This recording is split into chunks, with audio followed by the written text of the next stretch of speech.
अस्सलाम वालेकुम। Welcome to my YouTube channel knowledge legacy. आज हम फिज़िक्स में स्टैंडर्ड फॉर्म और साइंटिफिक नोटेशन के बारे में पढ़ेंगे। सबसे पहले स्टैंडर्ड फॉर्म और साइंटिफिक नोटेशन होता क्या है। Scientific notation is a way of writing numbers that are too big and too small to be easily written in decimal form। यानी स्टैंडर्ड फॉर्म और साइंटिफिक नोटेशन यानी वो होते हैं यानी जिसमें हम क्या कहते हैं, जिसमें हम बहुत बड़े नंबर और बहुत छोटे नंबर्स को आसानी के साथ हम डेसिमल फॉर्म में लिख सकते हैं। ठीक है। अब जो हमारे पास फिज़िक्स में अगर देखा जाए, फिज़िक्स में हमारे पास बहुत बड़े नंबर्स और बहुत छोटे नंबर्स होते हैं जिनको लिखना, जिनको समझना हमारे लिए पर बहुत ज़्यादा डिफ़िकल्ट होता है। दैट्स वाई हम यूज़ करते हैं स्टैंडर्ड फॉर्म और साइंटिफिक नोटेशन। तो स्टैंडर्ड फॉर्म और साइंटिफिक नोटेशन जो बहुत बड़े और बहुत छोटे नंबरों को मतलब आसानी के साथ समझने में हमें हेल्पफुल करती है। इस वजह से हम साइंटिफिक नोटेशन और स्टैंडर्ड फॉर्म इन फिज़िक्स में हम ज़्यादा यूज़ करते हैं। और अगर इंजीनियर्स हो गए और जो हमारे पास मैथमेटिशियंस हो गए, साइंटिस्ट्स हो गए, यानी स्टैंडर्ड फॉर्म और साइंटिफिक नोटेशन को ज़्यादा हेल्पफुल होते हैं, उनको लिए यूज़फुल प्रॉपर्टी होती है। ठीक है, दैट्स वाई वो ज़्यादा यूज़ करते हैं स्टैंडर्ड फॉर्म और साइंटिफिक नोटेशन को। अगर हम देखा जाए, एक एग्जांपल हम ले लेते हैं, एग्जांपल मास ऑफ मून। ठीक है,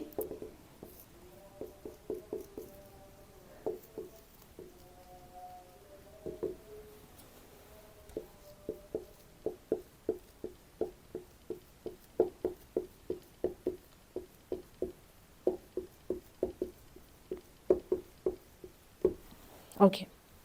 अगर देखा जाए मास ऑफ मून इज़ इतना केजी है।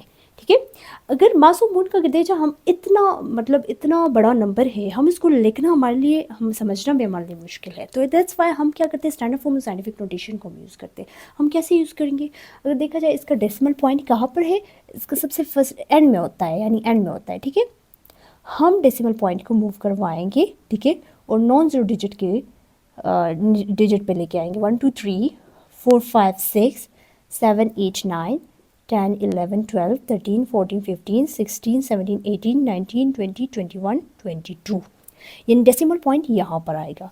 तो 7 हमारे पास क्या हो गया, 7 multiply bye in decimal form में आएगा 10 रेज टू पावर क्या लगेगा 22 kg।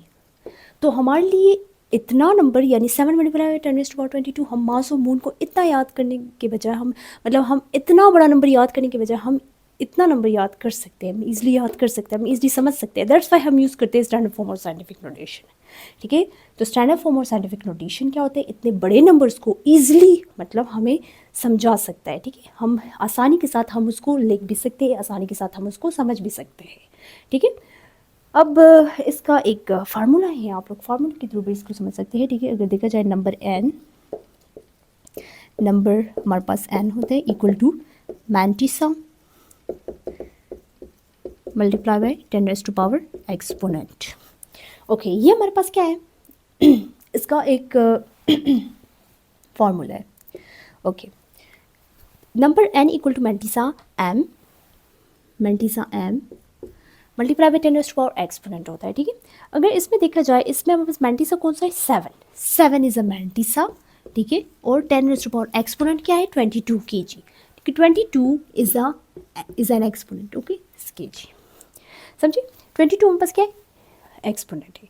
तो बस क्या है, इतना बड़ा नंबर, ठीक है, इसको लिखना भी हमारे पास डिफ़िकल्ट होता है। दैट्स वाई हमने क्या किया, हमने इसको ये वाला फॉर्म होता है, ये हमारे पास स्टैंडर्ड फॉर्म होता है। ठीक है, तो हमने इजीली स्टैंडर्ड फॉर्म में हम इसको इजीली लिख सकते हैं और हमने लिख भी लिया। ठीक है, यहाँ बस इसका फर्स्ट एग्जाम्पल आता है। अगर देखा जाए इसके कुछ स्टेप्स है, हम स्टेप्स पे आ जाते हैं।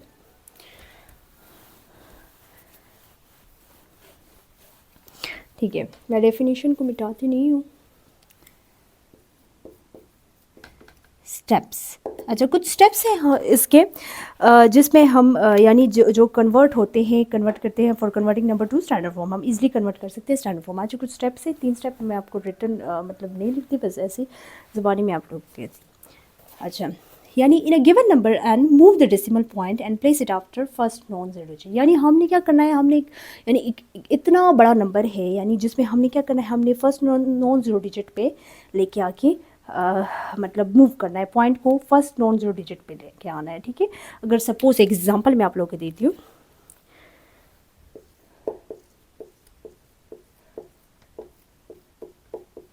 Okay, first non zero digit इसमें क्या है, इसमें 1 जो है हमारे पास फर्स्ट नॉन ज़ीरो डिजिट है, ठीक है।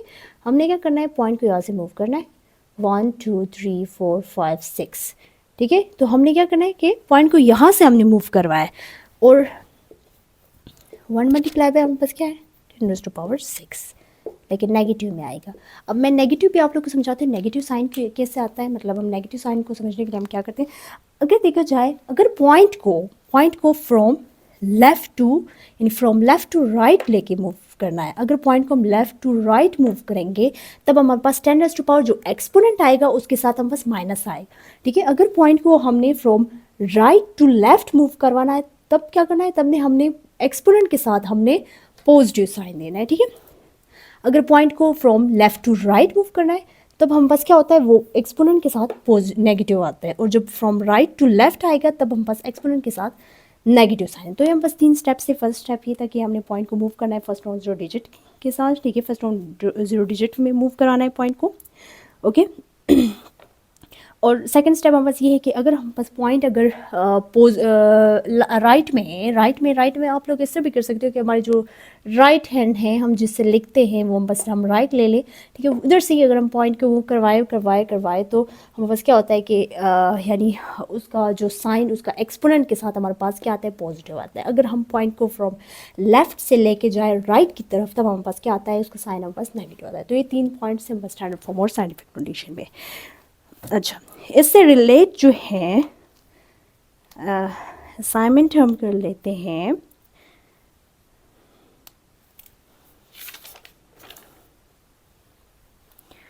ओके, असाइनमेंट 1.1 हम कर लेते हैं।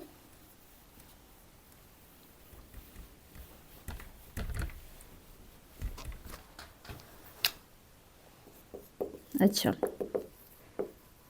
असाइनमेंट 1.1, फर्स्ट ऑफ ऑल हम बस असाइनमेंट 1.1 में मैं जस्ट रीड कर देती हूँ आप लोगों को और जस्ट मेंशन करती हूँ गिवन में हम बस क्या है, ओके। अच्छा, मास ऑफ अर्थ इज़ 5 9 80 और 0.0000 अप टू सो ऑन है, हम बस kg। Right this number in standard form और साइंटिफिक नोटेशन। अगर हम पास इस तरह का नंबर है, सपोज करो 5 9 80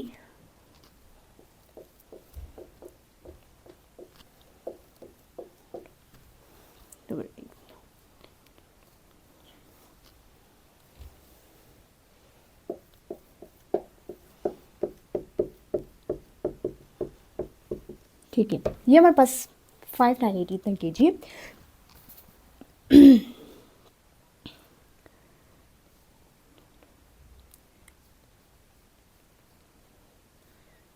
ओके, हमने क्या करना है, हमने पॉइंट को मूव करवाना। अब देखा जाए अगर डेसिमल पॉइंट है कहाँ, डेसिमल पॉइंट जो है सबसे मतलब डिजिट्स में, अगर डिजिट्स के अंदर देखा जाए तो डिजिट्स के अंदर तो डेसिमल पॉइंट नहीं है ना, तो है कहाँ, तो हम समझ जाएंगे डेसिमल पॉइंट एंड में है, ठीक है। यहाँ पे नंबर्स में नहीं है हमारे पास, तो तब हम क्या करेंगे, डेसिमल पॉइंट को फ्रॉम मूव कराएंगे, फ्रॉम राइट से मूव करवा रहे हैं डेसिमल पॉइंट को। 1 2 3 4 5 6 7 8 9 10 11 12 13 14 15 16 17 18 19 20 21 22 23 24, ओके। अब कहाँ पे आएगा, फर्स्ट नॉन ज़ीरो डिजिट पे, तो 5.980 इंटू 10⁻24 kg। अच्छा, हमने पॉजिटिव क्यों लगाया, मतलब साइन हमने नेगेटिव क्यों नहीं लगाया, क्योंकि हमारे पास पॉइंट जो है पॉइंट राइट पे है, ठीक है। राइट से हमने पॉइंट को मूव करवाया फ्रॉम लेफ़्ट की तरफ, ठीक है, फ्रॉम राइट से लेफ़्ट की तरफ हमने मूव कराया, दैट्स वाई हमने साइन जो है मतलब चेंज नहीं किया, हमारे पास साइन जो है पॉजिटिव ही रहेगा। तो ये हमारे पास इसका आंसर आ गया, ठीक है। अब हम 1.1 के बाद सेकंड असाइनमेंट की तरफ चलते हैं, बस इसका आंसर है, बस इतना ही आंसर इसका ईजी है। 1.2 असाइनमेंट की तरफ हम चलते हैं।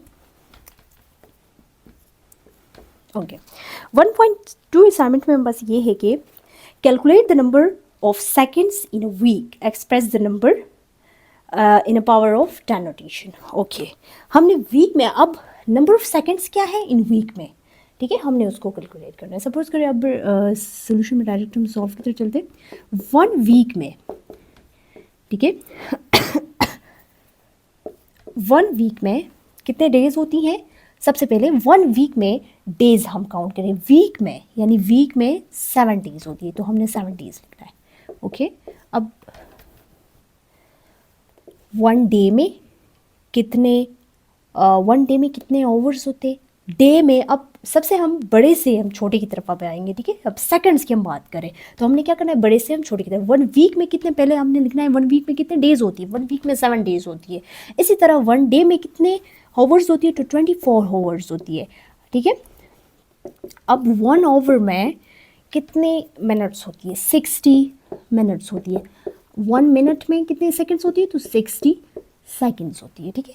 डे के साथ कैंसिल हो गए, ठीक है। क्रॉस मल्टीप्लिकेशन करना है इसके साथ, ठीक है। 1 वीक की हम बात करें और यहाँ पर 1 वीक आ रहा है, ओके। ये ओवर के साथ कैंसिल करना है, मिनट के साथ, ठीक है। अब वीक के साथ मल्टीप्लाई करो उनके ऊपर के, 1 मल्टीप्लाई बाय 7, ठीक है। नीचे तो 1 है तो इसको लिखने की ज़रूरत नहीं है। 1 multiply by 7 multiply bye 24 multiply by 60 and 60 second, ठीक है। इन सबको मल्टीप्लाई करो, क्या आंसर आता है, इक्वल टू 1 वीक।